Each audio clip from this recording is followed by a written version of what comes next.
Hi guys, என்ன கன்றாவி இது, சொசைட்டியை கெடுத்துருவீங்க போல தங் லைஃப் பாட்டால் தலையில் அடிக்கும் ரசிகர்கள். இதை பற்றி தொகுப்பு தான் இந்த வீடியோலேருந்து பார்க்க போகிறோம். ஏஆர் ரகுமான் இசையமைத்த சுகர் பேபி பாடலில் கமலஹாசனுக்கும் த்ரிஷாவுக்கும் இடையான நெருக்கமான காட்சிகள் ரசிகர்களிடையே பெரும் விவாதத்தை ஏற்படுத்தியிருக்கு. பாடலில் த்ரிஷாவின் கவர்ச்சியான தோற்றமும் கமலஹாசனுடன் ரொமான்டிக் காட்சிகளும் பல ரசிகர்களை அதிர்ச்சியில் ஆழ்த்தியிருக்கு.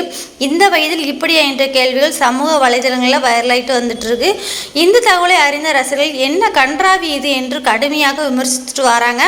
சுகர் டேடி காதல், இது எந்த வகையான கதை என்று கேள்வி எழுப்பி வர்றாங்க. சமூக வலைதளங்களில் தக் லைஃப் கண்ட்ரோவர்சி என்ற ஹேஷ்டேக் ட்ரெண்டிங்காக உள்ளது. மணிரத்னம் போன்ற இயக்குனர் இப்படியா கதை எழுதுவார் என்ற சந்தேகங்களும் எழுந்திருக்காங்க. கமல் சார் இப்படியான கதாபாத்திரத்தை ஏற்றுக்கொள்வாரா என்ற கேள்வியும் வைரலாகி வருகிறது. அதே நேரம் இதை செய்யக்கூடியவர்கள் தான் என்ற பதிலடியும் ரசிகர்களாகவே கொடுக்கப்படுகிறது.